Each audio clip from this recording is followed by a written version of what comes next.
स्वागत है आपका पॉजिटिव इनबॉक्स हिंदी चैनल पर। इस चैनल पर आपको नई नई और दिलचस्प कहानियां मिलती हैं। अगर आप पहली बार इस चैनल पर आए हैं तो चैनल को सब्सक्राइब कर लीजिए और वीडियो अच्छी लगे तो कमेंट और लाइक करना बिल्कुल मत भूलिएगा। कहानी शुरू होती है सूरजपुर नाम के एक गांव से, जिसमें एक आदमी रहता था। वो एक शिकारी था, लेकिन वो दूसरे शिकारियों की तरह बिल्कुल भी नहीं था। उसने अपनी पूरी जिंदगी में कभी किसी जानवर को नहीं मारा था। वो तो किसी जानवर को मारने के लिए हाथ भी नहीं उठा सकता था। बस उसके पास एक बांसुरी थी और एक जाल था। वो प्रतिदिन जंगल में जाता और पक्षी पकड़ने का जाल बिछाकर कुछ दूर बैठ जाता। वहीं बैठकर वो बांसुरी बजाने लगता। उसकी बांसुरी की मधुर आवाज सुनकर पक्षी उड़े चले आते। वो आदमी इंतजार करता। जैसे ही कोई पक्षी उसके जाल में फंस जाता तो शिकारी रस्सी खींचकर उसे जाल में बंद कर लेता और फिर वो शिकारी उसे अपने घर में ले जाता। अपने द्वारा पकड़े गए पक्षियों को वो आदमी अपने घर में रखता, उन्हें दाना खिलाता, साथ ही उनकी प्यारी प्यारी आवाजें सुनता। जब उसे कभी पैसों की आवश्यकता होती तो उनमें से 2-3 पक्षियों को वो बाजार में बेच देता था। पक्षियों के इस शिकारी का एक बेटा भी था, जिसका नाम था सूरज। सूरज अभी बहुत ही छोटा था जब उसके पिताजी बीमार पड़ गए और उनका देहांत हो गया। अब सूरज और उसकी माँ दोनों अकेले ही रहते थे। उनके पास जो भी पैसे थे जल्द ही वे खत्म होने लगे।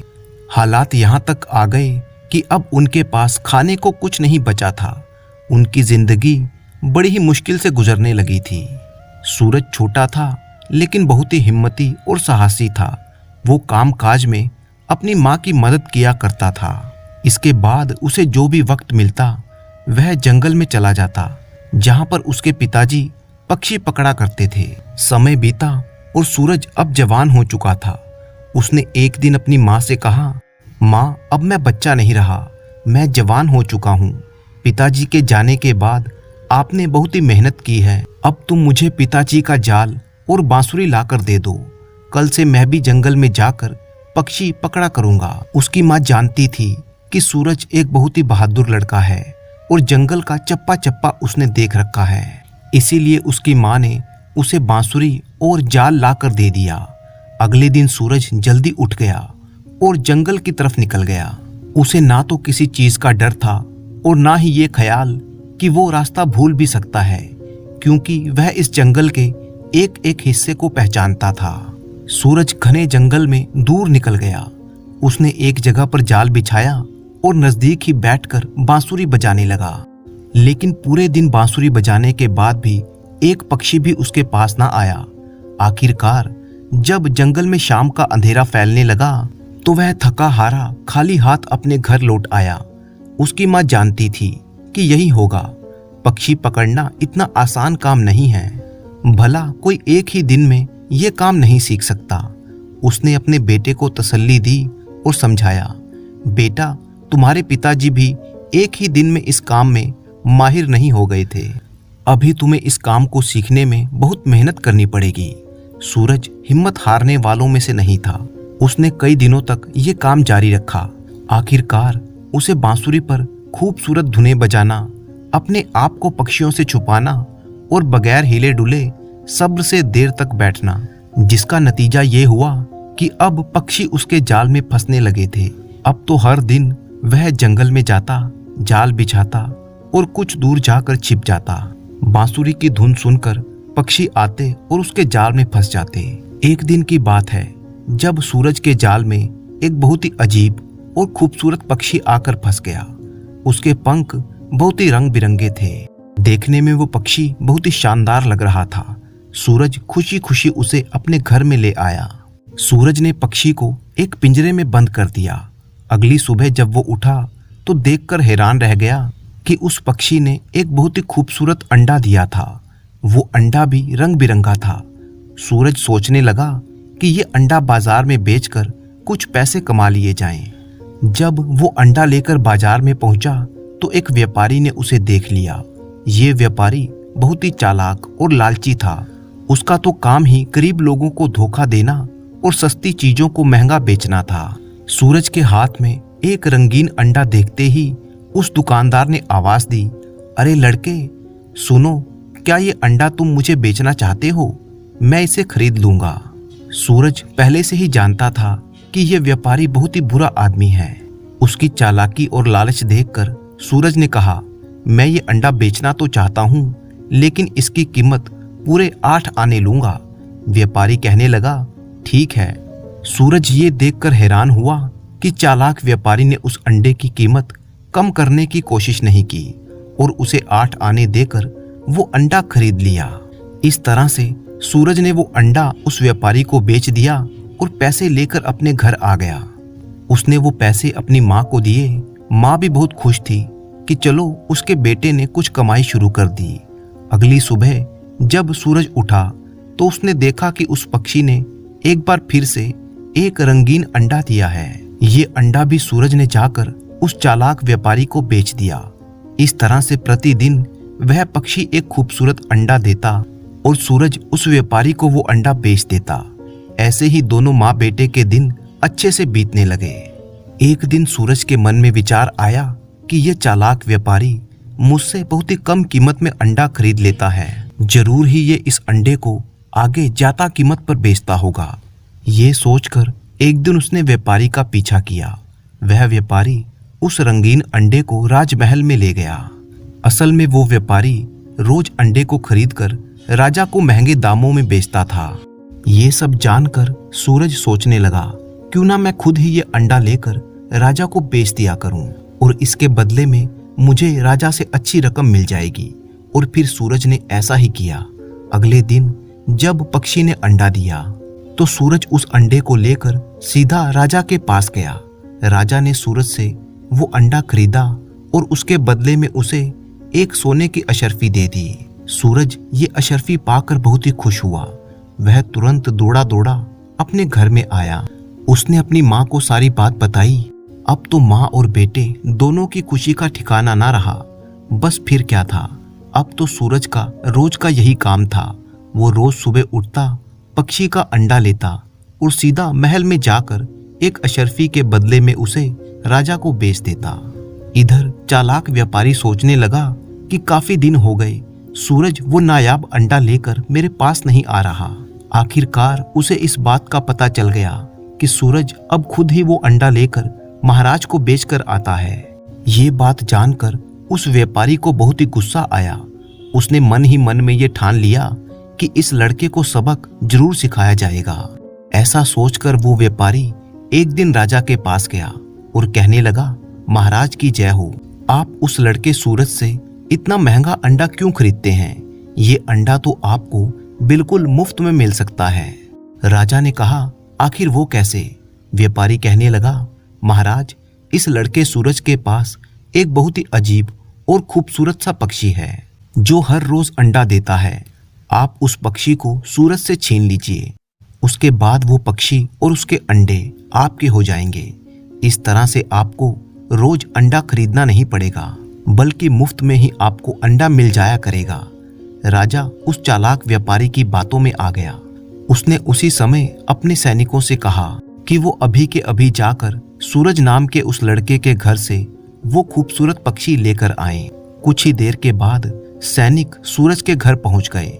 राजा के सिपाहियों को अपने घर में देखकर सूरज कुछ घबरा सा गया और पूछने लगा कि आखिर मैंने क्या अपराध किया है जो सिपाही मेरे घर पर आए हैं। सिपाहियों ने कहा, लड़के, हमें तो राजा ने आदेश दिया है कि तुम्हारे घर पर जो खूबसूरत सा रंगीन पक्षी है उसे तुरंत राजमहल में पहुंचा दिया जाए।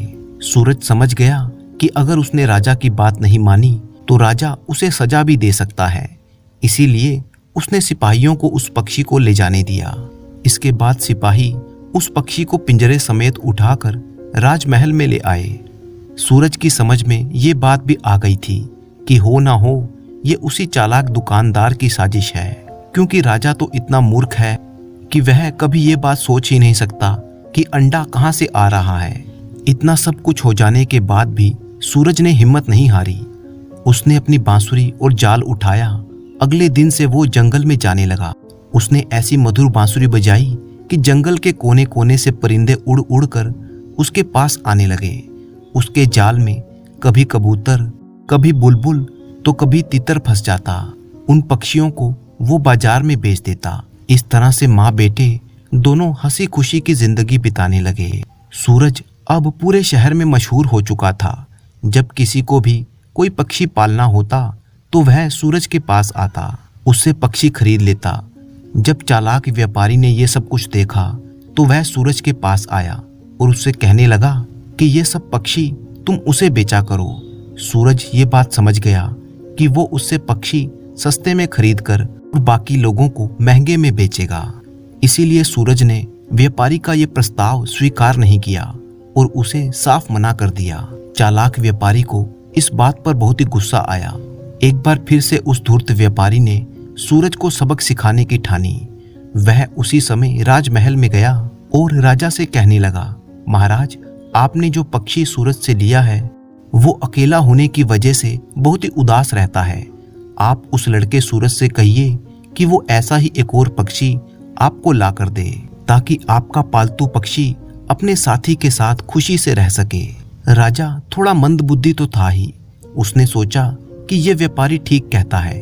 राजा ने उसी समय सिपाहियों को भेजकर सूरज को अपने महल में बुलाया और फिर राजा ने सूरज से कहा कि मैं तुम्हें आदेश देता हूँ कि तुम मेरे पालतू पक्षी के लिए इसका ऐसा ही एक साथी ला कर दो, वरना तुम्हारी खैर नहीं है। सूरज राजा से कुछ कहने की कोशिश करता है, लेकिन राजा ने कहा कि मैं एक शब्द भी सुनना नहीं चाहता। मैं तुम्हें 1 महीने की मोहलत देता हूँ। तुम अगर 1 महीने के अंदर अंदर ऐसा एक और पक्षी ना ला सके तो मैं तुम्हें जान से मरवा दूंगा। राजा की ये बात सुनकर सूरज बहुत ही परेशान हो गया, लेकिन उसने हौसला रखा। वो अपने घर वापस आया और उसने अपनी माँ को सारी बात बताई।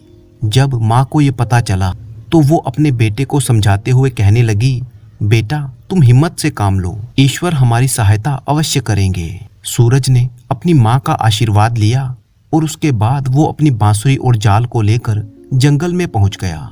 उसने वैसा ही अजीब और खूबसूरत पक्षी ढूंढने की दिन रात मेहनत की, लेकिन अब उसे वैसा पक्षी दोबारा कहां से मिलने वाला था। बहुत दिनों के बाद किस्मत ने उसका साथ दिया और वैसा ही पक्षी दोबारा उसके जाल में फंस गया।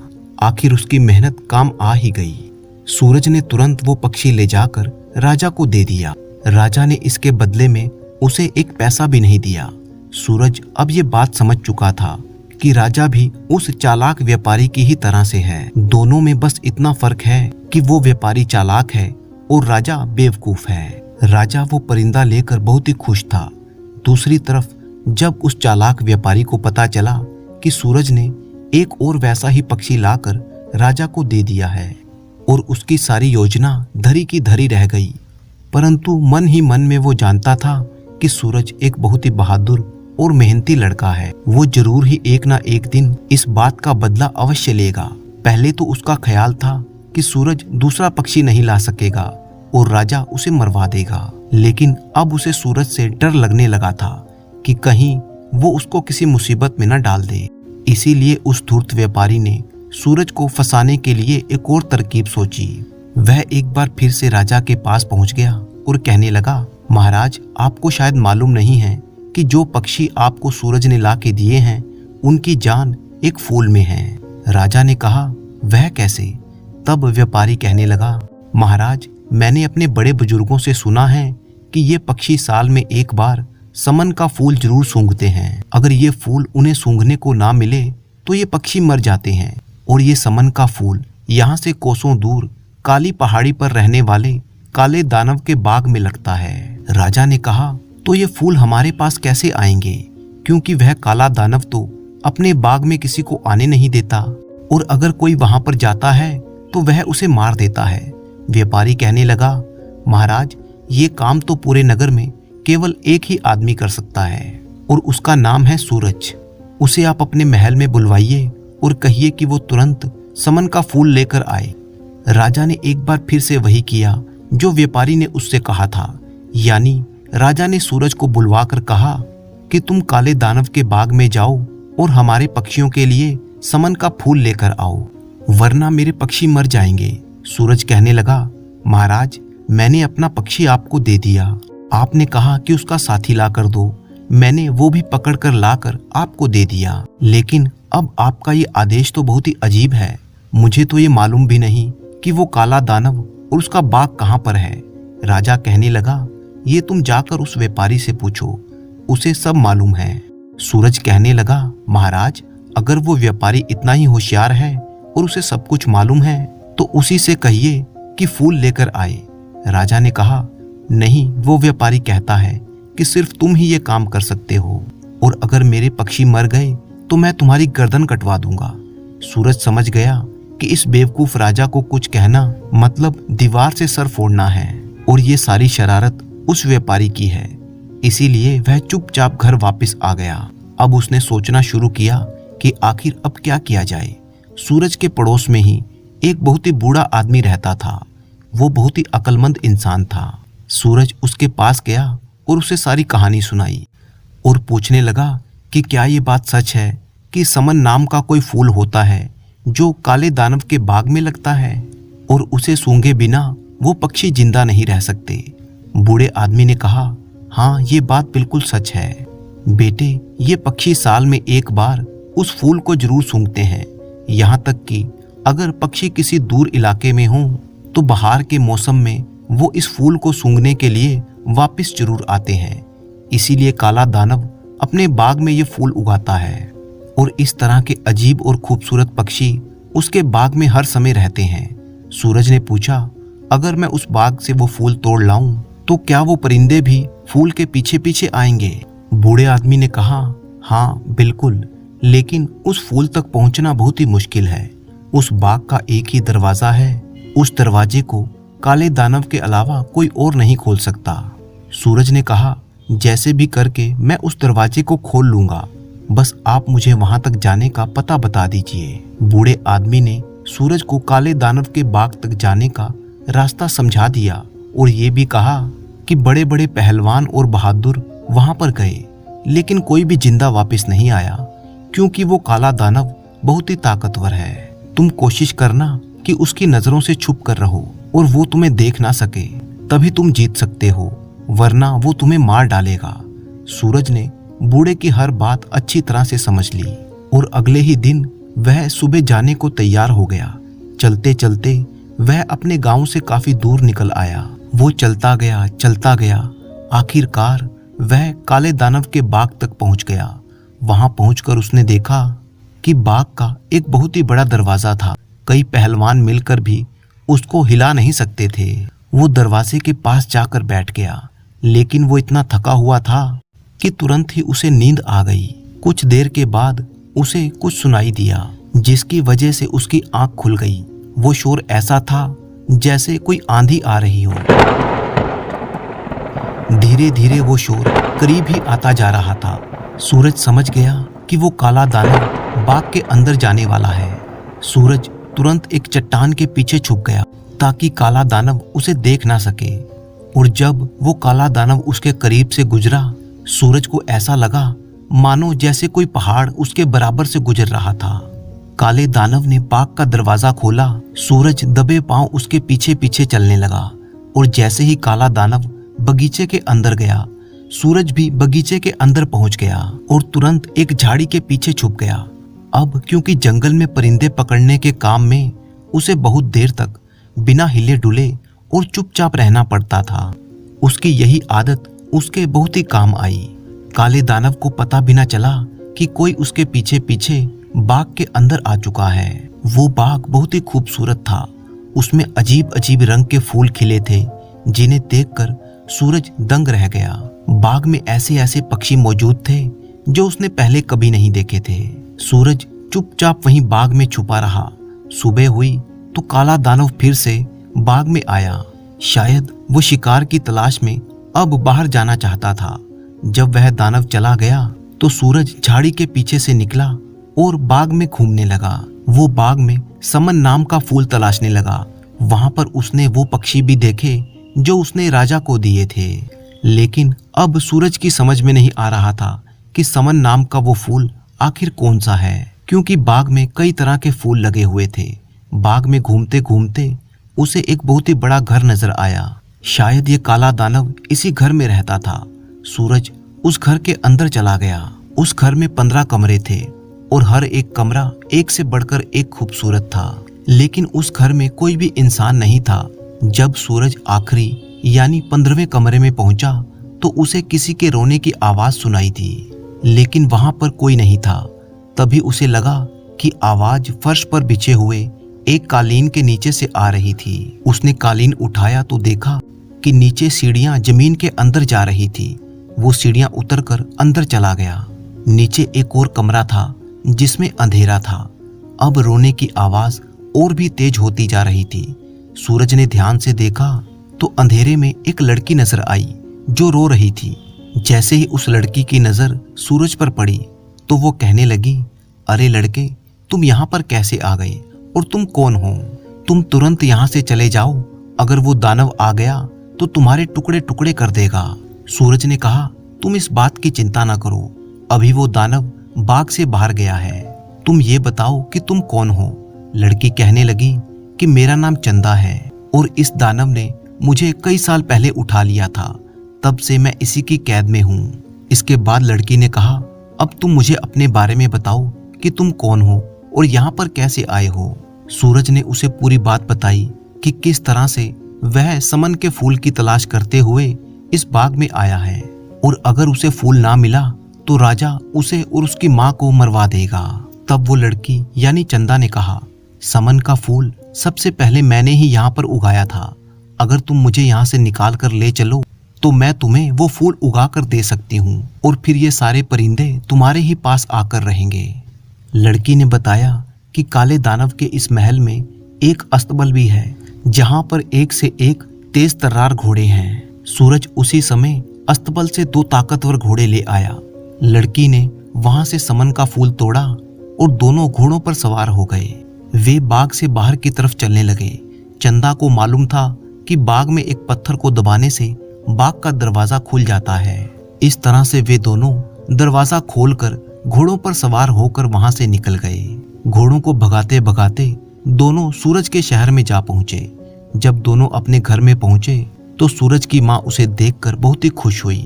माँ ने दोनों को खाना खिलाया और फिर पूछा, बेटा तुम ये बताओ कि जो फूल तुम लेने गए थे वो मिले या नहीं? सूरज कहने लगा, माँ जब मैं यहाँ से गया था तो मैंने आपको कुछ भी नहीं बताया था, तो फिर आपको कैसे पता चला कि मैं फूल लेने के लिए गया था? उसकी माँ कहने लगी कि राजा के सिपाही रोज हमारे घर पर आते हैं और पूछते हैं कि तुम फूल लेकर आए या नहीं। अभी वे लोग बातें कर ही रहे थे कि इतने में राजा के सिपाही आ गए।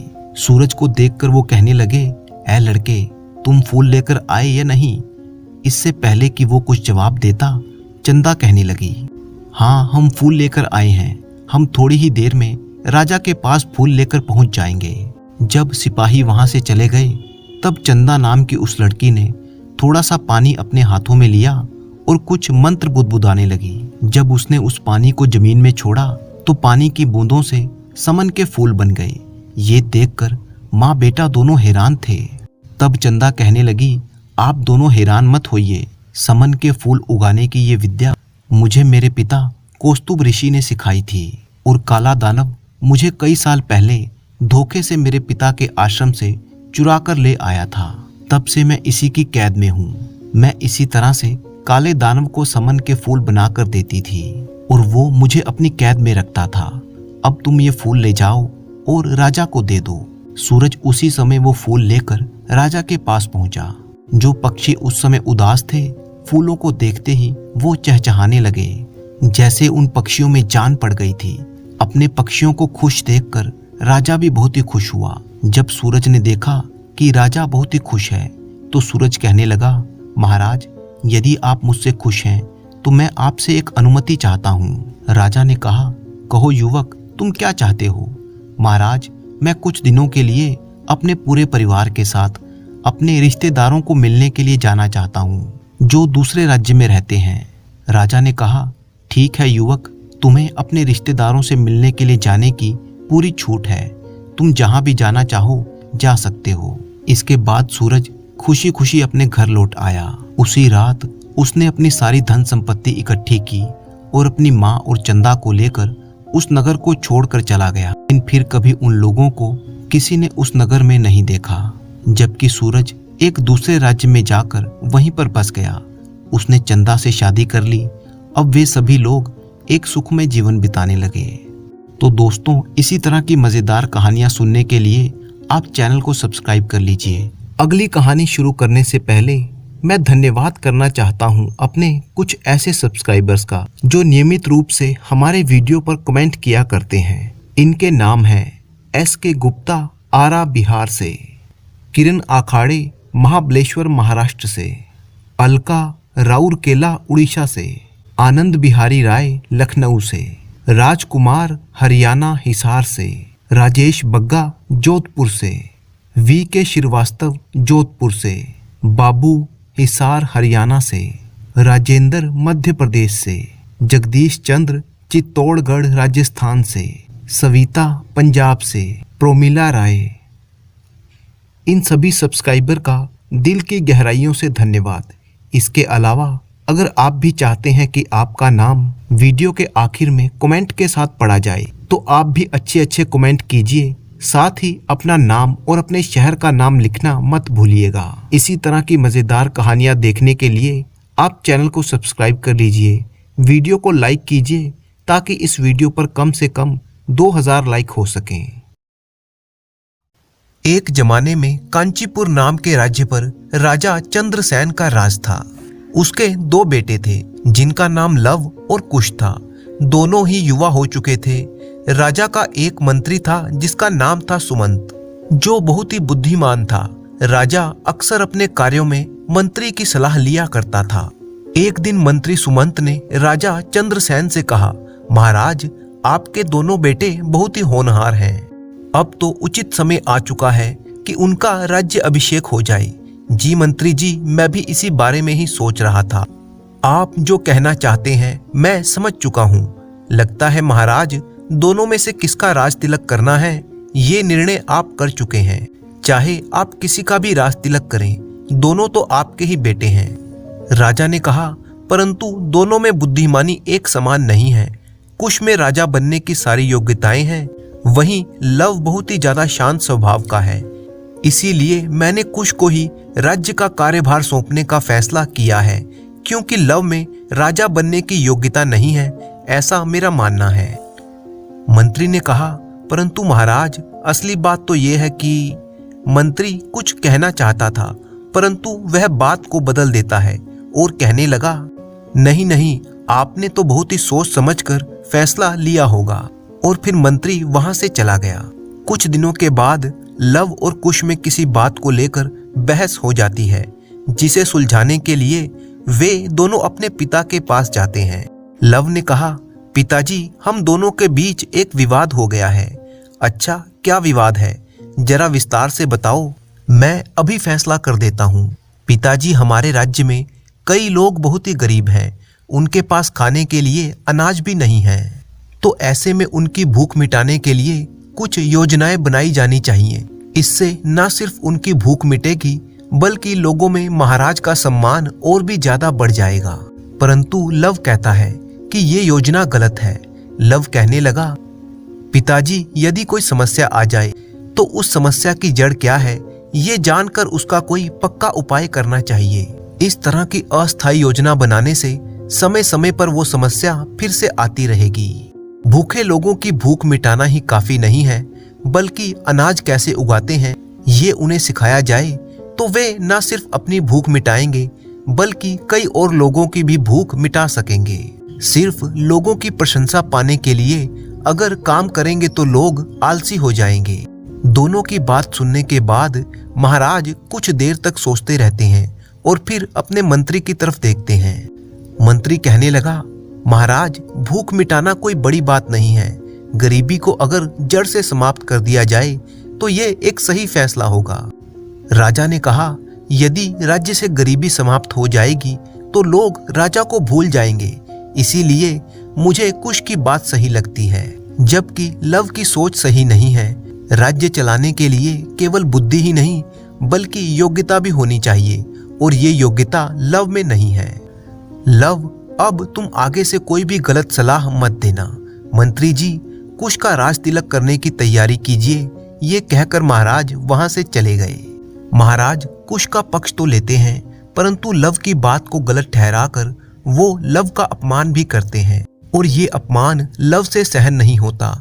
इसीलिए वो बिना किसी को बताए एक दिन साधारण कपड़े पहनकर राज्य छोड़कर चला जाता है। वह कई नगर और कई गांवों में घूमता घूमता एक दूसरे राज्य में पहुंच गया।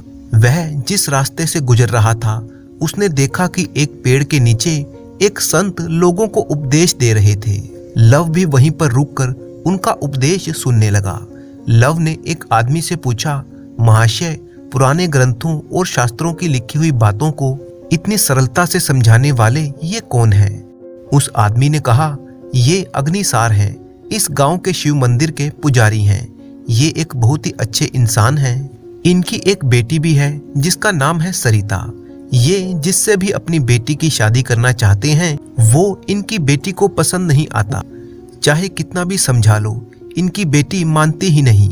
यही कारण है कि ये अक्सर दुखी रहते हैं। कथा समाप्त होते ही लव अग्निसार के पास जाता है और कहने लगा, गुरुजी, आपने जो कथा सुनाई है उससे मेरे कई संदेह दूर हो गए हैं। अभी तक मैं सोच रहा था कि एक सन्यासी बन जाऊं तो मेरे मन को शांति मिल जाएगी, परंतु अब समझ में आ गया है कि संसार में रहते हुए भी शांति को प्राप्त किया जा सकता है। इसके लिए मैं आपको धन्यवाद देता हूँ। लव की बातें सुनकर अग्निसार उससे बहुत ही प्रभावित हुआ और वो लव को पसंद करने लगा। उसने कहा, बेटे, तुम्हारा नाम क्या है? तुम्हारे माता पिता कौन हैं और तुम कहाँ से आए हो? लव ने सच्चाई को छुपाते हुए कहा, गुरुजी, मेरा नाम अर्पण है। बस मुझे इतना ही मालूम है। मैं बचपन से ही बिना माँ बाप के रहा हूँ। इससे ज्यादा मैं अपने बारे में कुछ नहीं जानता। संत ने कहा, अगर तुम्हारा इस दुनिया में कोई नहीं है तो तुम मेरे घर पर आकर रह सकते हो। अर्पण उनका न्योता स्वीकार कर लेता है और उनके घर पर चला गया। उनके घर में उनकी बेटी सरिता, जिसे कभी कोई पुरुष अच्छा नहीं लगता था, अर्पण को देखकर वो बहुत ही प्रभावित हुई। एक दिन उसने अर्पण से कहा कि क्या वो उसके साथ गांव के कुएं पर पानी भरने चलेगा। अर्पण उसकी सहायता करने के लिए तैयार हो गया और उसके साथ कुएं पर पहुंच जाता है। सरिता जानती थी कि इस समय कुएं पर कोई नहीं होगा। वहां पहुंचकर वह अर्पण से कहने लगी कि आमतौर पर मैं पुरुषों को पसंद नहीं करती, इसीलिए मैंने अभी तक शादी नहीं की। लेकिन तुम्हें देखकर मेरे मन में एक इच्छा जागी है। आज रात पिताजी किसी रिश्तेदार से मिलने के लिए दूसरे गांव में जाने वाले हैं। मौका अच्छा है, तुम रात को मेरे कमरे में आ जाना। अर्पण ने कहा, तुम्हारे पिता को मैं गुरु मानता हूँ और तुम उनकी बेटी हो, इसीलिए तुम्हारे लिए इस प्रकार के विचार रखना मेरे लिए पाप है। तुम्हें भी ऐसे विचार नहीं रखने चाहिए। अर्पण के ऐसा कहने पर सरिता उसे बहुत ही समझाने लगती है, परंतु अर्पण के ऊपर इस बात का कोई प्रभाव नहीं होता। फिर सरिता ने सोचा कि इसे सबक सिखाती हूँ। वो अचानक अपने हाथों की चूड़ियां तोड़ देती है, हाथों को खरोचने लगी और बालों को बिखराकर रोने लगी। रोते रोते वह अपने घर पर पहुंची और अपने पिता से कहने लगी, पिताजी, अर्पण ने मुझ पर बुरी नजर डाली है। आपने एक आस्तीन के सांप को अपने घर में आश्रय दिया है।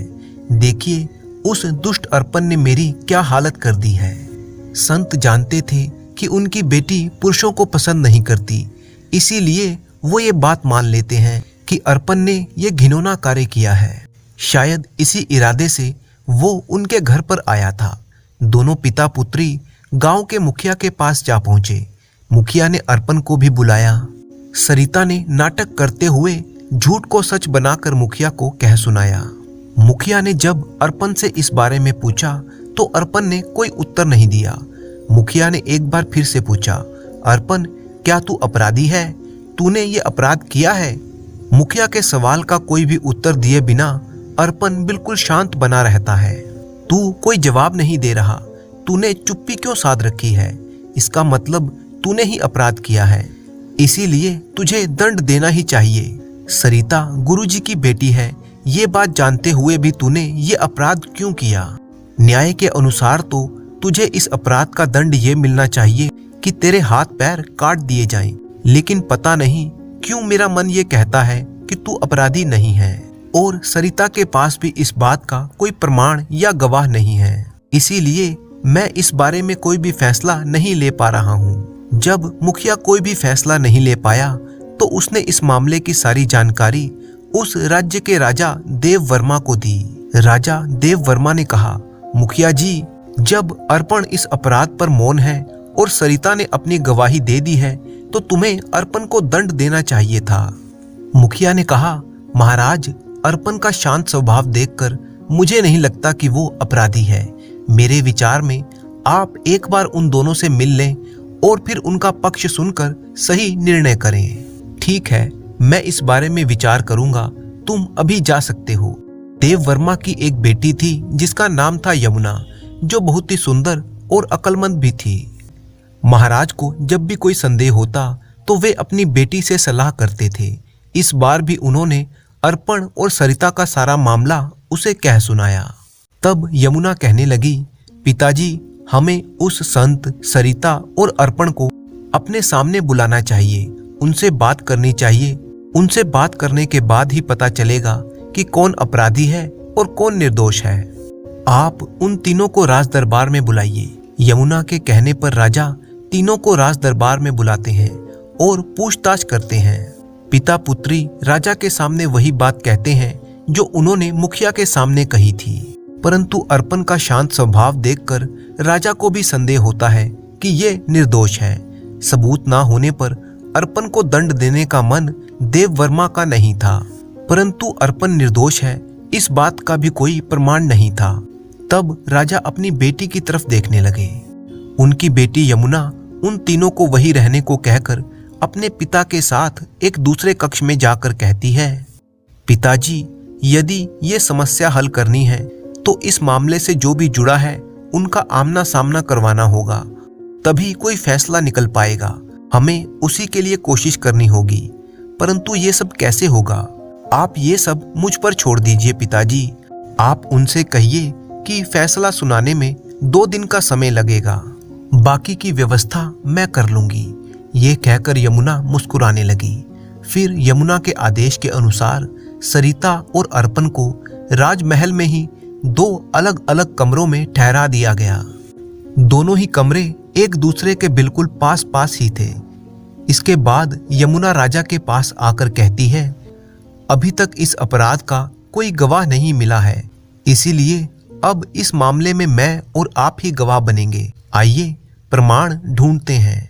फिर वो पिता को अर्पण के कमरे के पास ले गई।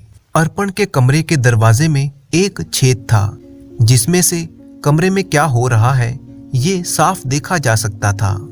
राजा जब कमरे के छेद से देखते हैं तो अर्पण बिल्कुल शांत दिखाई देता है। दूसरी तरफ सरिता अपने कमरे में इधर उधर टहल रही थी। वो कमरा बहुत ही सुंदर था और बहुत ही अच्छे ढंग से सजाया गया था। कमरे में चारों तरफ शीशे और कीमती कपड़े रखे हुए थे।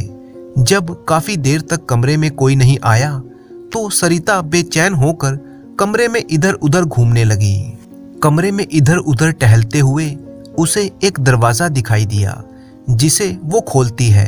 कुंडी ना लगी होने के कारण दरवाजा आसानी से खुल गया। असल में ये दरवाजा उसे अर्पण के कमरे में ले जाता है। जब वो अंदर गई तो उसे अर्पण दिखाई दिया। वो बिल्कुल शांत बैठा हुआ था।